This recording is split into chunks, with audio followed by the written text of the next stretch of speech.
It's time to down tools for a bit. Welcome to the Toolshed, the influential podcast for anyone and everyone involved in the building industry. Here's your host, Mick Hawes. Hey folks, welcome to another episode of the Toolshed podcast.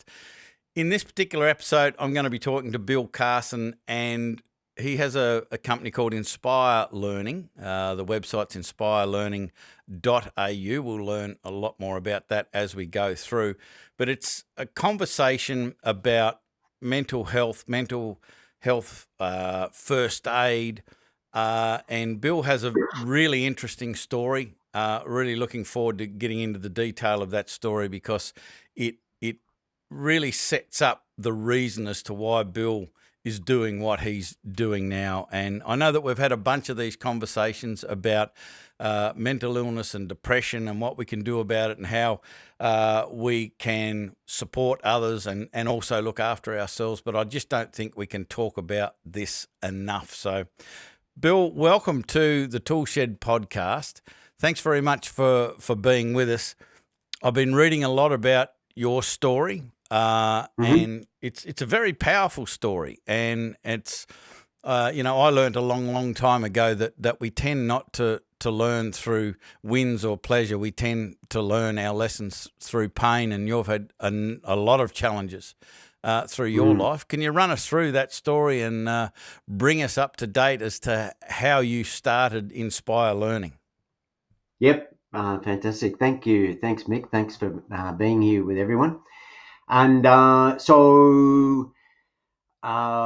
initially at the age of 5, my father died in a car accident.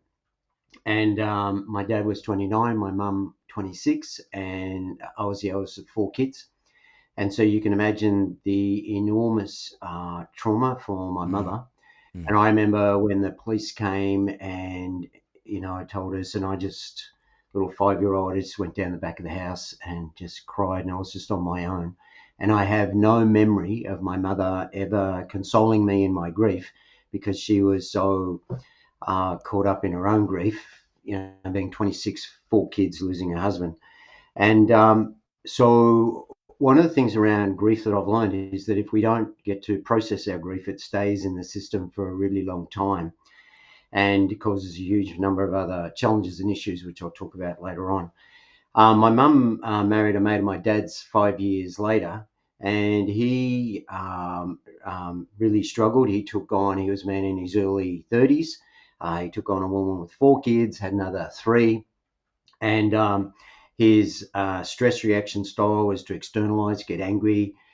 He used to, get pretty angry, and there's a lot of domestic violence. He used to soothe a lot of his pressures and stress with alcohol. And as we know, that just doesn't work well at times.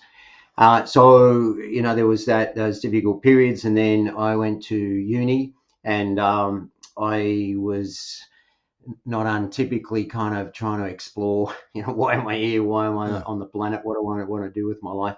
And I really kind of struggled. Knowing what I know now, I could have had an incredibly better time, but I was really struggling with a lot of that stuff.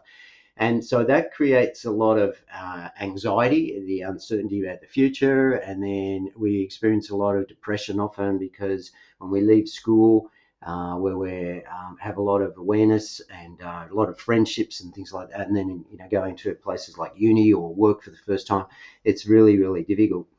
Anyway, I kind of got through that. Unfortunately, though, my first wife had a nursing accident, and she was very, very ill. She had lupus disease, a lot of spinal surgery. I looked after her for a lot of years, and then a very, very complicated situation, made a decision to leave. And then currently married to my darling wife Leanne now. And then I continued on, and was involved in sort of technical and leadership roles. I was always really interested in psychology and teaching, but I was enrolled in the science faculty at Melbourne Uni, and I completed my science degree and majored in metallurgy.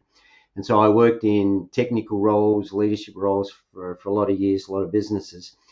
But then I had this real desire to teach And so I moved out of the essentially working in my last role as a plant superintendent and metallurgist into made the huge shift and moved into the training industry. Mm-hmm. And that's a huge kind of leap of faith. I'd done a lot of training in areas where to enable me to do that, but it was still incredibly difficult. But I landed with a really good company up in Sydney at the time, because I was based in Victoria, and then worked with them. They're an incredibly good training company, a global training company, and I was the training manager, and I trained in leadership and sales and customer service, and did that for a lot of years. And then I pulled in a huge deal in the early 2000s with the bank with the big red W, and then kind of landed. Shall remain nameless.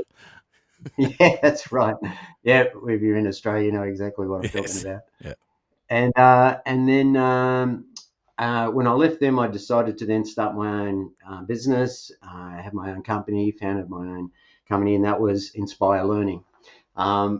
Because and where that name comes from is that I love learning. I think it's incredibly important, and the whole theme of inspiring people to learn and to grow, learn to grow is kind of like the three words under the the company logo. And then I worked in that field in sales training a lot and leadership training.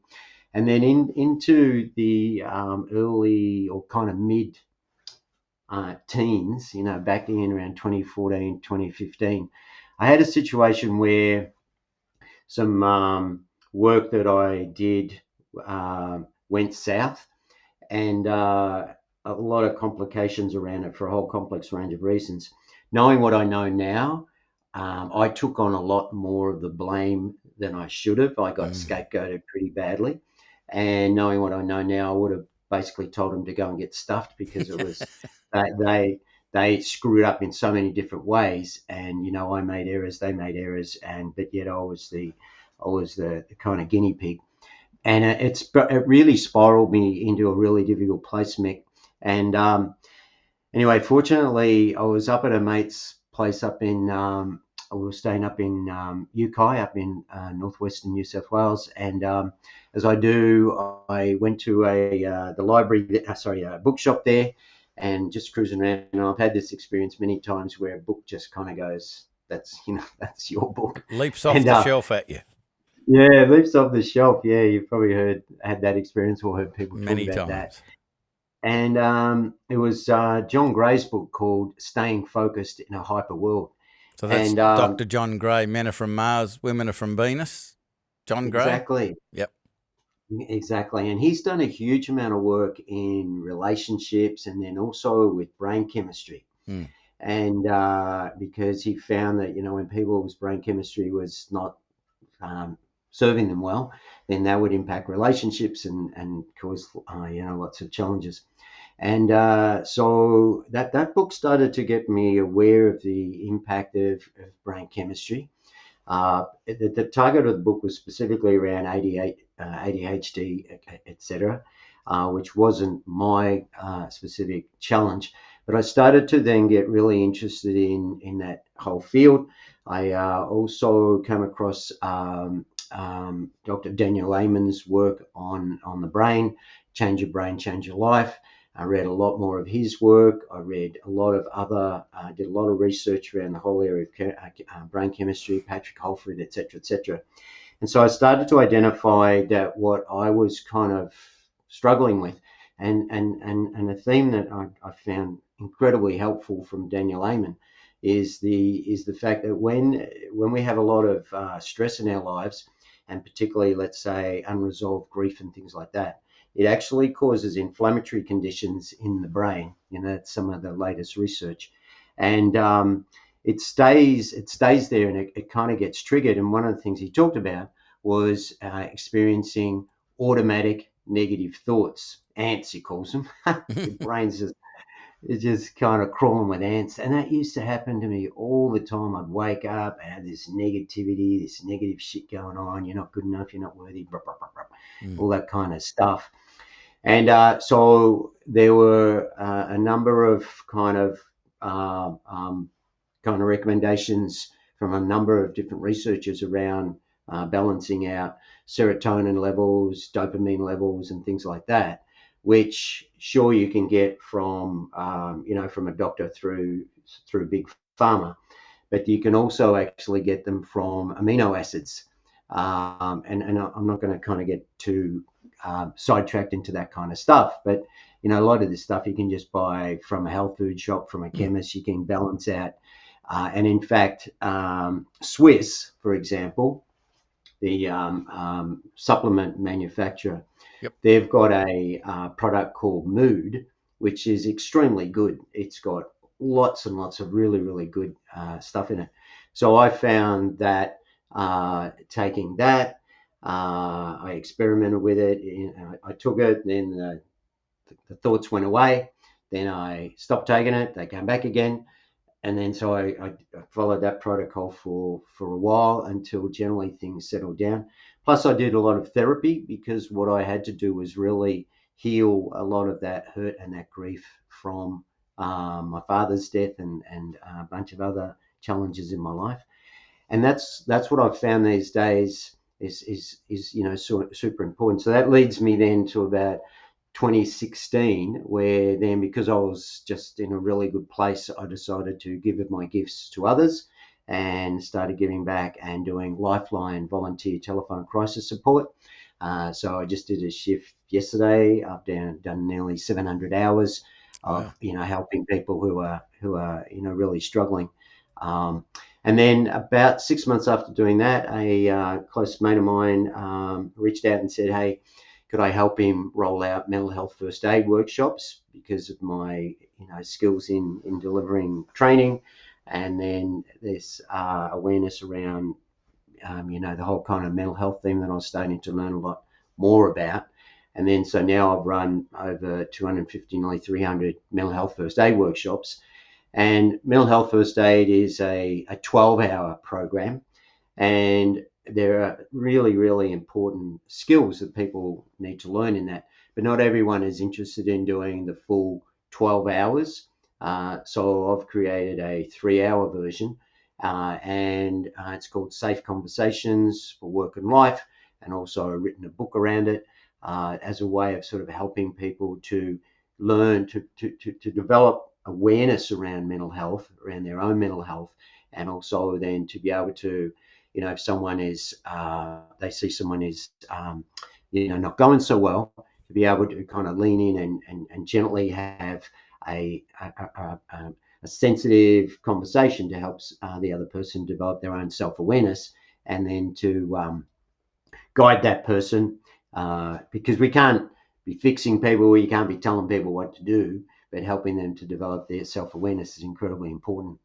Yeah. So that kind of brings me to where I am these days, where for the last few years I've been now really focusing in this whole area of mental health.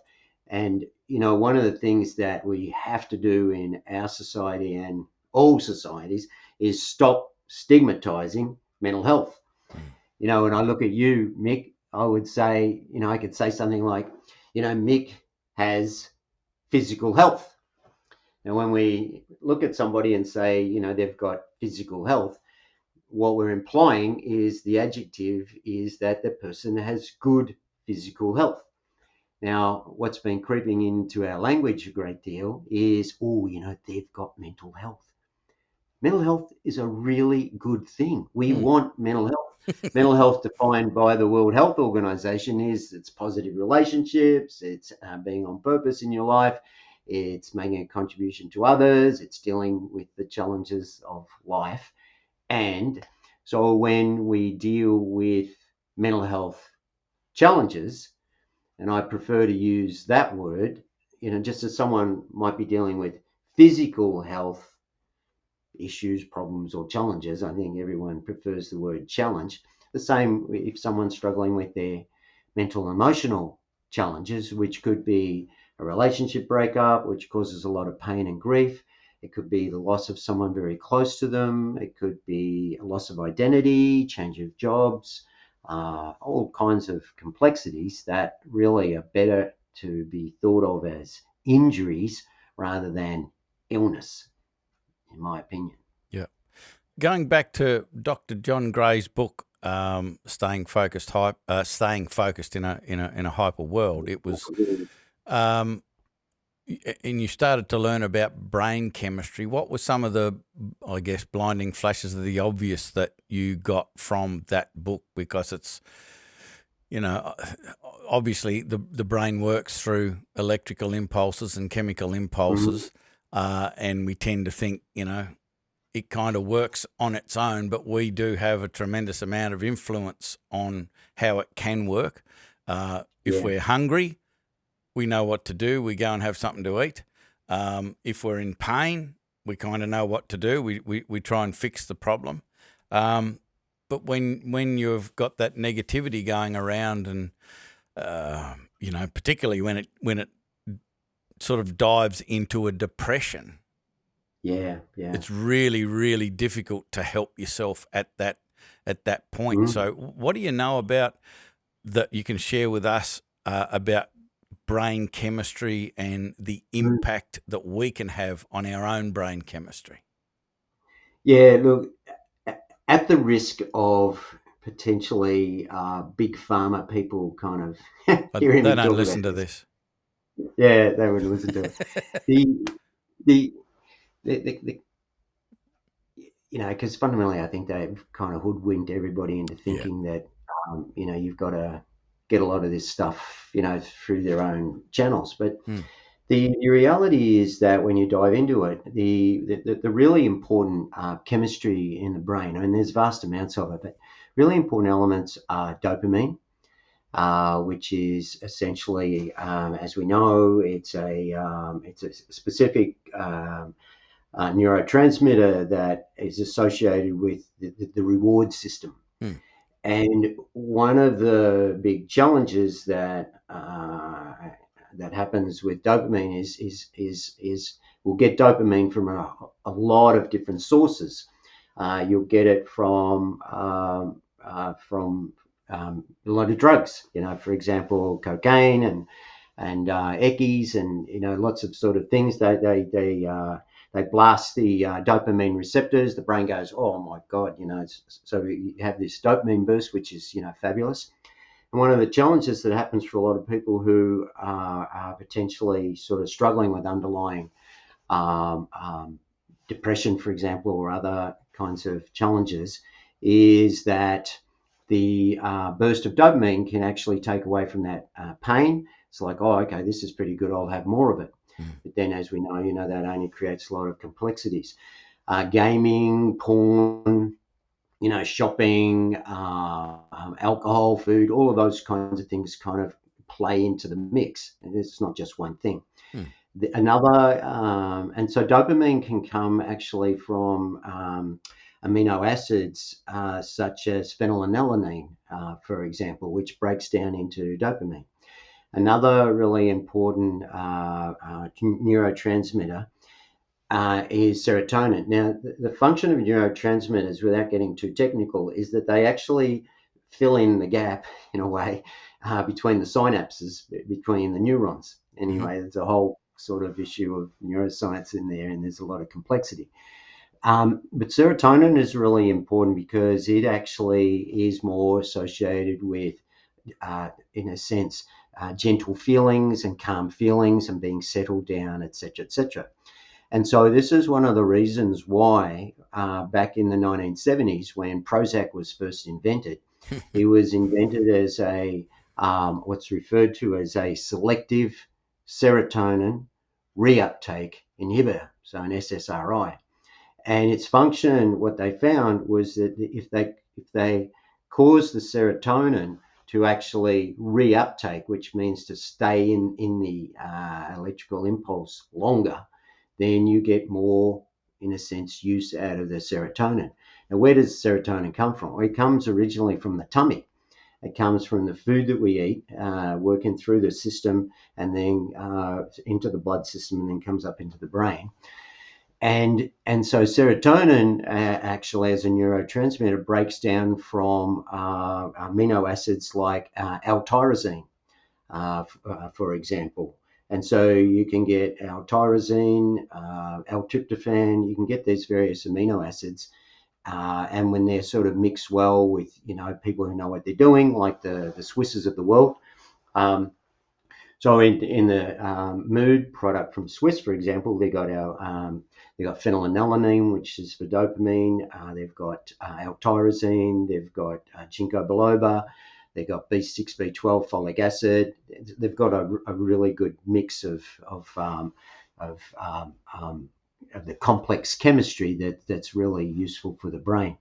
Now, I wouldn't be under any circumstances advising anybody to go do this to solve your problem. But my view is you can experiment, and they don't have any side effects. If you just take a couple of tablets like I did, it's like, you'll either just discover if it works or it doesn't over a period of time. Whereas, and if you go down the regular doctor track and take Lexapros and Prozacs and stuff like that, a lot of people have done that. I know a lot of people who have found that those medications on an ongoing basis have been really helpful for them, and that's fantastic, and it's really worth experimenting. But the key theme here as well, Mick, is that chemistry is one of the elements. Then it's really important. Say, for example, if you're dealing with depression is highly correlated with loss experiences and loss of love, and that needs to be healed over time. And often one of the big challenges that people are experiencing with depression is the focus on what I don't have versus what I do have.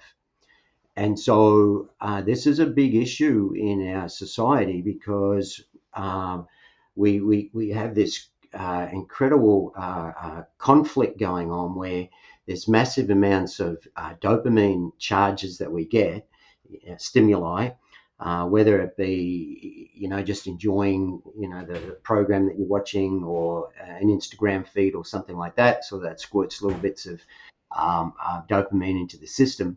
And so we've got this craving, wanting all the time. And then when we don't have, when we, someone else is better than you, that they look, their lifestyle is better. And then, in little bits, your footy team loses, so you feel a little bit down. But when you have really significant losses, losing a relationship, losing access to the kids, all those kinds of things, that stuff's really, really painful, and it needs psychotherapy. You actually need to talk to a skilled specialist who can actually help us work through that stuff. Yeah, there's from what I gather, that there's multiple contributors to feeling good, protecting yourself from feeling bad. One of which I believe is nutrition. What you eat. I noticed that you've mentioned Dr. William Walsh and Dr. Patrick Holford, a couple of different books there based on nutrition. What are some of the takeaways that you can share with the listener about nutrition? Because it's like what I've learned over my journey is what works for me doesn't necessarily work for everybody. And there's a lot of this generalization that goes along, that this drink or this food or whatever is good for you and this is bad for you. And I mean, I've been doing this since the early 90s and found out the only thing that I've really found out is that's not right. Like there isn't this generalist approach. It just doesn't work. But how important is nutrition to affecting your mood and so forth? Because I feel that it's kind of important. Yeah. Look, it absolutely is. And if we look at the totality of the system, so the totality of the human system is physical, emotional, mental, and spiritual. And I'll just touch on those in a moment. So from a physical perspective, you fundamentally have to eat well. If you eat shit, then it's going to have a negative. And it's really important to kind of notice the impact that the food is having. And if your body reacts in certain ways, then it's not bad body. It's okay. Maybe that food didn't work for me, and having that awareness. And so eating well is a critical part. Number two is sleeping, and sleeping well is a critical part as well.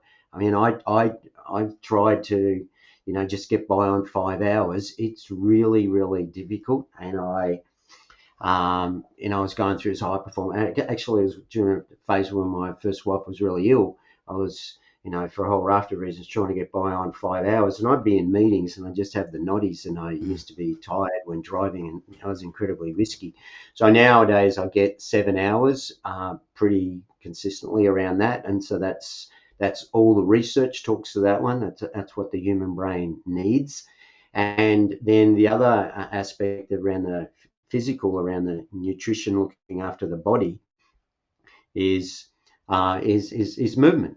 You can't be sitting on your backside and stuff. There needs to be some movement. But a lot of the tradies, they in the building game, that they're one of the big risks that they run is the potential that they don't eat well. If they just think that you don't prepare, you just just show up, just call in at Macca's, and eat crappy food. You have to kind of notice that eating crappy food's not going to be good for you.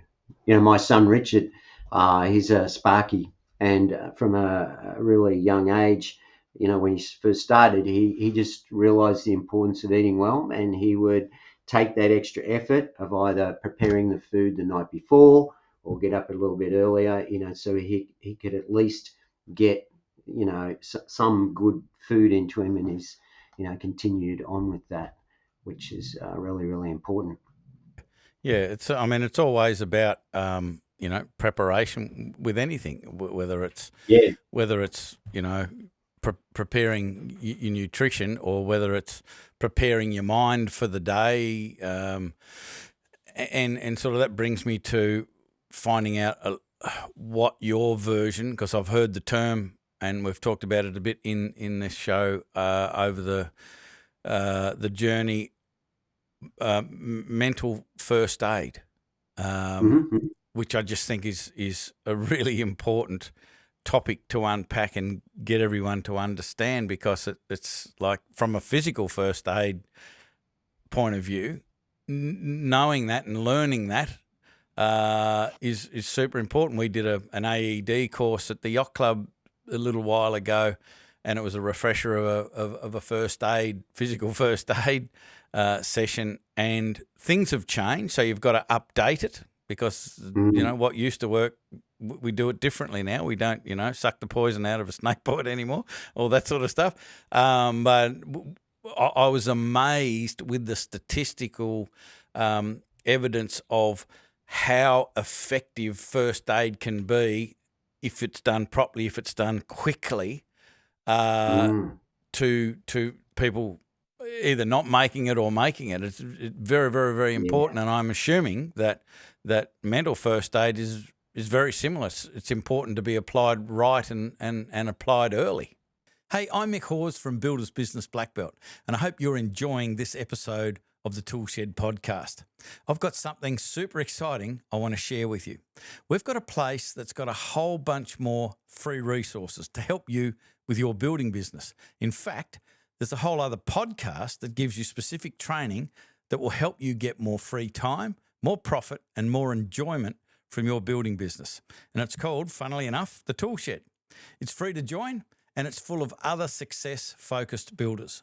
And I invite you to join us in the Toolshed, where you can ask me questions and get guidance and support from other successful builders. Just click the link in the description to join, and I'll see you in there. I hope you enjoy the rest of this podcast. Exactly. Yeah, really good point, Mick. The people who develop mental health first aid in Australia, Betty Kitchener and Tony Jorm, they, 20 years ago, they asked the question, wouldn't it be good if there was mental health first aid the same as physical first aid? And in physical first aid, essentially there's 3 levels. So an incident happens. if there's no injury, you're fine. But level 1 might be put a Band-Aid on it. Level 2 might be get medical assistance, or get the person to a doctor, or level 3 would be 000. And in a similar context with mental health first aid, so it's developed and targeted specifically at being able to notice the signs where someone might be struggling, and to be able to kind of lean in and have that awareness conversation with them, or if someone is in crisis. And the crisis components are really, really important. The major crisis component, the major crisis is where someone's struggling with suicidal thoughts. And a lot of people just absolutely have no clue either A, what signs to look for, and B, how to actually lean into that conversation in a really caring and understanding kind of way. And it's very difficult because when someone's really struggling with their suicidal thoughts, what happens is it's generally people who have an internalizing style, internalizing stress reaction style. I'm not good enough, I'm not worthy. And then they just go, down that really difficult track. People who have a more externalizing stress reaction style, they attack others and blame and rage and get really angry. And they never have a suicidal thought in their lives because it's always someone else's fault. Yeah. But the people who, and they are always, those people are blamers, and they say that someone who's having suicidal thoughts is just a selfish bastard. No, they're not. Someone who's having really difficult thoughts and internalizing is in really enormous amount of pain emotionally. And it's very difficult to talk about. So with mental health first aid, you get to kind of see the signs and then actually to be able to have the capacity to have that conversation. And Mick, it's a bit similar with physical first aid in the sense that, in physical first aid, one of the key skills that gets taught is CPR. And, in vast numbers of instances, we generally don't have to apply CPR, but if we do, someone is drowned or electric shocks or whatever the case may be, then having that skill and capability, and in terms of what you just shared, makes a huge difference. And the same with mental health first aid, being able to have the awareness of having the conversation with somebody, helping them to develop self-awareness, helping them to feel listened to, heard, that someone cares about them, and or learning crisis strategies as well is super important also. So I suspect from what you've said, one of the first things we've got to look at is our own perspective on things, because you potentially won't even bother to investigate, ask how somebody is, try and help somebody out if your attitude is, just harden up, princess, it's that sort of stuff, which there's a fair bit of. So if you're that external blaming type person, you're probably not going to reach out and help out. The other part of that too, and we've spoken about this with other people on this topic as well, is the unsureness of whether I should say something, or if I do say something, how I should say it. But I think more conversations I've had with this and about this is it's like what's the worst that can happen if you say something to somebody and they're okay? I think the worst that can happen is they go, well, I'm good, but thanks for asking. But there's always that hesitation, like, should I be poking my nose into other people's business? Is this the right thing to do? Will they think I'm a knob for asking a question like that? Of course I'm okay. Like, I think we just need to get over that and just ask the question if we have any sort of doubt or concern at all. Yes, at one level, yeah, absolutely. Taking that perspective of kind of asking the question. The big challenge that most people will experience is the fundamental lack of safety. And what I mean by that is that, let's say, for example, I asked you, Mick, are you okay? And immediately most people will, so if it was you or you asked me in that nanosecond, in that moment, I'm going to think to myself, is it safe for me to Mm, actually say, no, I'm not okay? mm, And because the fundamental lack of capability that vast numbers of people have because they don't get trained is, then what do you say? yep. And what will happen is most people don't have the awareness and the skill. What will happen is the person, it'll fire off their own stress reaction. If you're a blamer style, oh, mate, you'll get over it. Or if you're a shamer style, it's like, oh, come on, knuckle up a bit. But what the person has to understand is that if you're going to ask the question, you've got to really understand the fundamental distinction between empathy and sympathy. And that's a subtle, sophisticated piece that I teach in my workshops. Because if you don't have that understanding, number one, you don't know how to do empathy properly, and number two, um, you often take on the emotional issues. Or number two, the big issue is that you then try to tell the person what to do and fix their Yep. problem. Yep. And that's the big problem. Like, why would I open up and share with you that I'm not feeling too well when I run the risk that you aren't even going to be able to handle it when I tell you that I'm not feeling too good? Yeah. Yeah. And it's funnily enough, like we're a bunch of, well, I'm not a builder, but all our members are builders, Yeah. and we're constantly having conversations about developing the skills, like from habit 5 of the 7 habits of highly effective people, which is first seek Mhm. to understand, then to be understood, and listen with the intent to understand, not to reply, and not to Mhm. advise, and no judgment and things like that. From a business building point of view, like, it is one of the most important skills that a leader, a business owner can have. And we put all sorts of effort into footy training or whatever, and we put very little effort into that, which can be an effectiveness tool for your team, but it's also a mental first aid skill as well, where you can literally save somebody's life by just having those listening skills. So I highly, highly recommend that we look for those sorts of skills, and people that can teach us those skills, and practice the things, like we go and train for footy or golf or whatever. We need to practice this stuff. Yeah, you're spot on, exactly, Mick. And that's the thing that I've learned through now, working with hundreds and hundreds of kind of managers, and just people in general. It's a critical skill set to be able to navigate these difficult and sensitive conversations, and it's not too difficult, but it has to be taught and has to be learned, and it is applicable both in a work context and at home. Mm. Like, one of the things that I will ask, and most of the blokes will acknowledge it. I'll ask the question: have you ever, as your person that you're talking with, your partner, for example, have they said to you, "You're not listening to me"? It's never happened. Never happened, really, right? It happens all the time, Yes. doesn't Yeah. it? Yeah.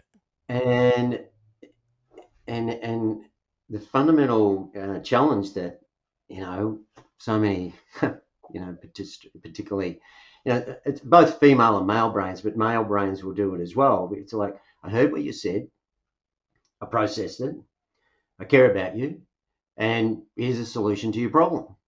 Mm. You're not listening to me. Mm. And it's like, what the when, and often we go, women, it's women's not the problem. No. Women's the issue is the skill that has to be taught Correct. to learn how to do this. And to your point, any and this is an incredibly important skill that we need these days, and it needs to be learned and understood as a communication skill, just like any other skill. Learning to use a nail gun you just don't pick up one and you're an expert at that. You've got to actually learn, practice, work on it, and these communication skills are the same. Yeah, absolutely. Bill, it's been an absolutely fascinating conversation. It's an important conversation to address these challenges, knowing the signs of depression, understanding brain chemistry, understanding there are things like our environment, the people we hang around with, the food we eat, the supplements we take. All of that can have such a profound effect on our thoughts, our decisions, our mood, and therefore our action. So it's a really important conversation. So just wanted to thank you for putting the time aside to share your expertise and share your thoughts on the show. So thanks very much for being here. Fantastic. Thanks, Mick. And yep, if anyone wants to get in touch with me, then it'll be in the show notes and we can follow up from there and have a chat. Absolutely. Thank you. So thank you very much, Bill. That's it for this podcast. Now, the website, inspirelearning.au, will be in the description. You can jump on the website. You can learn all about Bill's workshop. He does keynotes.